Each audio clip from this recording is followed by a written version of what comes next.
But What we is have things that? like this, like the ancient.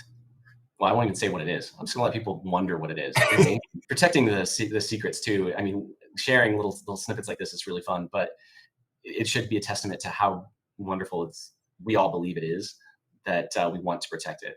It's a big one because it shows like the maturity of the aesthetic, and it leads to Yeah. the dragon That's voucher. true. Yeah. Mirandus is supposed to be a dark medieval world, guys. I mean, it's it's not dark because we thought, oh, wouldn't that be cool? It's dark because we thought about if I landed in a new land and my feet hit the sand and there are evil magical creatures in this environment that want to eat me. Some of the earlier stuff and direction was just a little too, a little too Disney, a little too friendly. I want more blood, and giblets, and horrible shit happening. I want people to get eaten. I want dismemberment.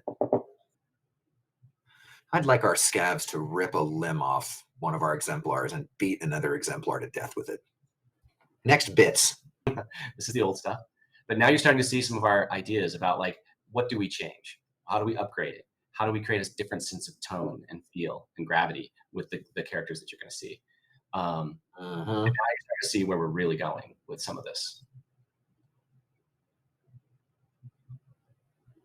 The size of them, what they look like, what they feel like, what they'd be like, how they would think, what's their biology? How do they build the things that they are wearing? How do they lay out against the other things in the world? But it'll be one of those things where it's like, oh, he's attacking this way, but he hears a sound that way, and so he's going to look over that way, or ears will perk up if it's a wolf or a rabbit or something. So that's coming. Next bits. The next thingy, which is talking about the dragon familiar a little bit. When people saw this is not what the dragon familiar is going to be. Oh my God, I'm looking at the GIF that, that Virtual just posted. Yeah, no, this is a town star aesthetic. So this is like the dragon in the town star aesthetic. But if you collected all 10 of these dragon vouchers, you will be able to convert them to a dragon familiar inside of Mirandus. And a dragon familiar inside of Mirandus is not funny. It's more like when someone brings a pit bull to the cafe and you sit down and you look over and there's this massive bull mastiff or a dog just staring at you. Dragon familiars in this game are going to be tough. They're more like a guard dog, if you will, loyal and mean. And the dragon familiar is the only familiar that we have planned right now for Mirandus. And it's a hard one to start with too, because there could be flight involved. There could be, potentially spells or the ability for it to wield fire of some sort. I really want to go deep on the dragon familiar over time, guys. Give us time to get it in there, but I'd love it to be a bit of a platform, something you can work on, upgrade. Could you even craft stuff for it? Could you combine them together? Could you breed them? I don't know. So we can make up a ton of cool shit. This brings us to Shipwreck. And we want these items in your hands, not ours. The world is richer when they're in your hands. So we've tried to make this cool thing called it's called the Shipwreck, guys. It's some of those adventurers who went for it but weren't on the king's galleon, and they were trying to bring over their riches and buildings and deeds and everything to the new world.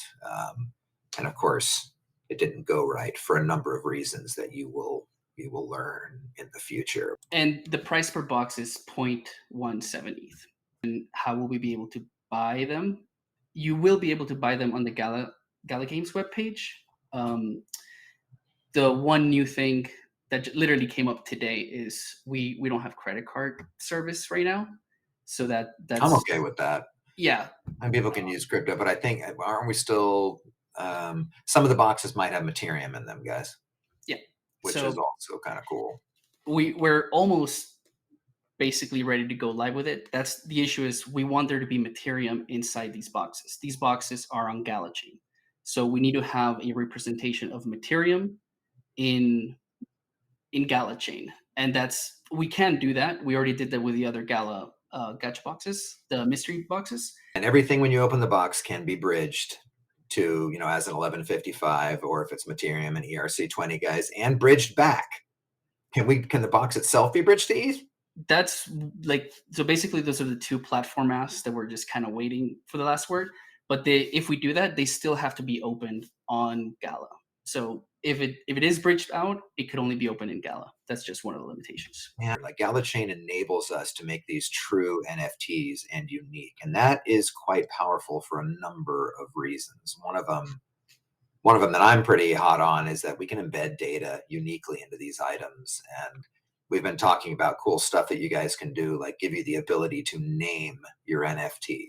Inns or taverns, it has a name attached to it in the NFT, and we think that's kind of cool. So, we want these to be unique, true NFTs that you guys can maybe have some data attached to. And ideally, long term, what we want to get to is that this data can be read, of course, on Gala Chain, but also can migrate over to the Ethereum network. And finally, we also want you guys to be able to buy them with Ethereum and with Gala in your treasure chest. Some questions from the community. Your exemplar Voxes, guys. In Mirandus, what we'll be looking at is that you own that exemplar Vox, and that you'll be equipping it like a charm to a paired exemplar of the same type. And if so, that exemplar will receive a bonus to whatever their innate ability is. There's other traits that you'll see that were part of the random roll when those are created, and those are not currently relevant to Mirandus itself.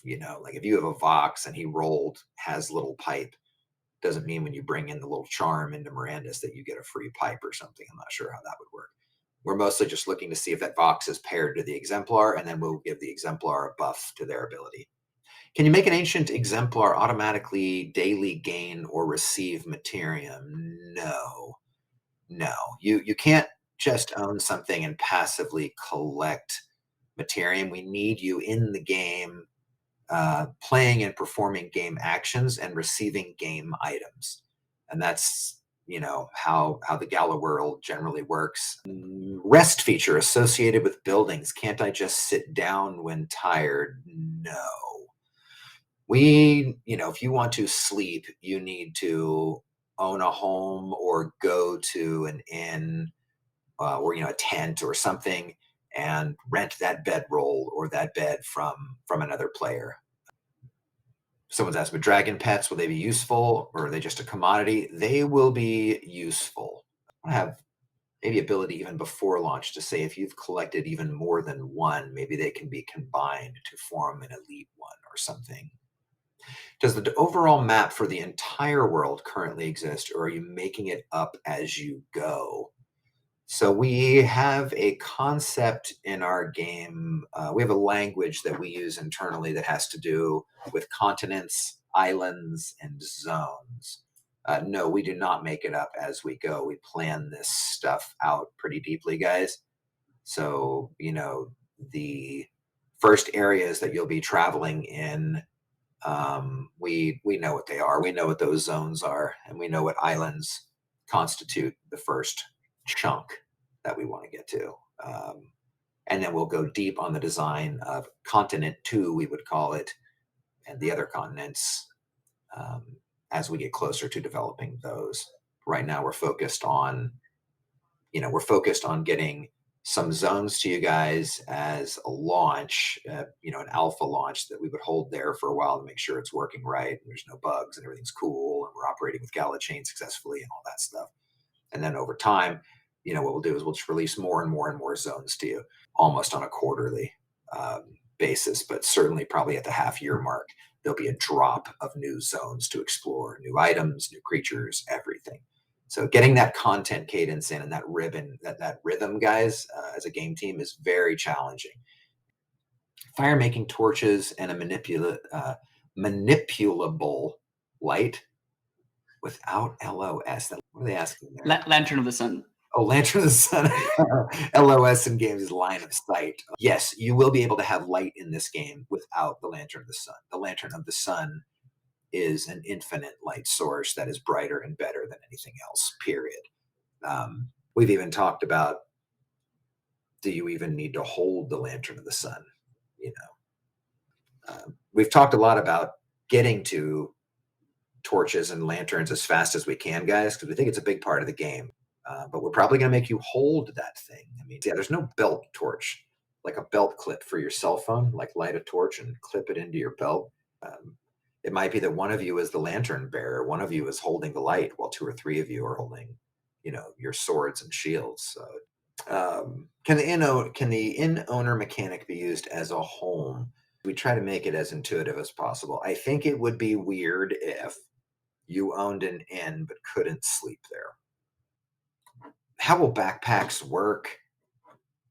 That's pretty standard. So bigger backpacks give you more space to hold things. They don't mean you can carry more weight. We have talked about getting to a point where materium could come into play, like materium thread or cloth, that maybe you could get a bag that is larger, that does allow you to hold or carry more than you maybe should be able to, but that'd be far down the line. Will farming be like the playtest, or will there be grow cycles? There will be grow cycles.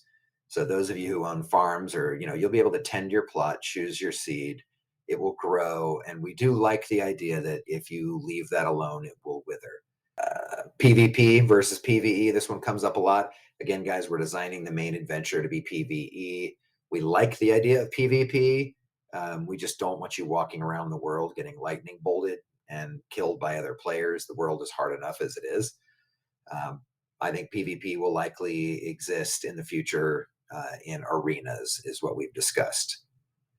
And again, I'm pretty hot on you getting to be in that arena, watching something live. If you have maybe tickets to that arena, I think that'd be really cool. And then doing stuff on contract, like on the Gala chain, absolutely brutal options could exist. If you wanted to engage in PvP combat, where if you die forever, I'd pay to watch that battle. When is the next tech test? What we're running at right now is trying to get the pieces together that we need to assemble for the tech test by the end of this year. And then what will happen is we'll likely need some time in Q1 to assemble, tune, QA, and kind of get that in your guys' hands. So, we're targeting Q1 for the next tech test. What we're working on now, guys, is proving out and kind of just checking the green box for larger scale combat and performance. Once we have that, we kind of have all of the foundational tech pieces in play and ready. And then it's just a matter of putting more features and content in the game and try to kill some baddies at scale with your homies. Also, like the idea for the next tech test, and we're trying to explore this too, guys, but start to try to get some of the materium economy into play. That's pretty exciting to us as well. Will you burn the Gala-owned Cruel Fates, Goblin Fortune, and Discord rings? And we do have a lot of supply of that, so yes. Yeah, I want to burn all that stuff, guys. That's a little Web3 house cleaning. You know what I'm saying? Goblin Fortune cards and Cruel Fates. All of that will be coming into play in the future, but I don't want any more of them to be released. I want everyone to know that what you have in your hand is special.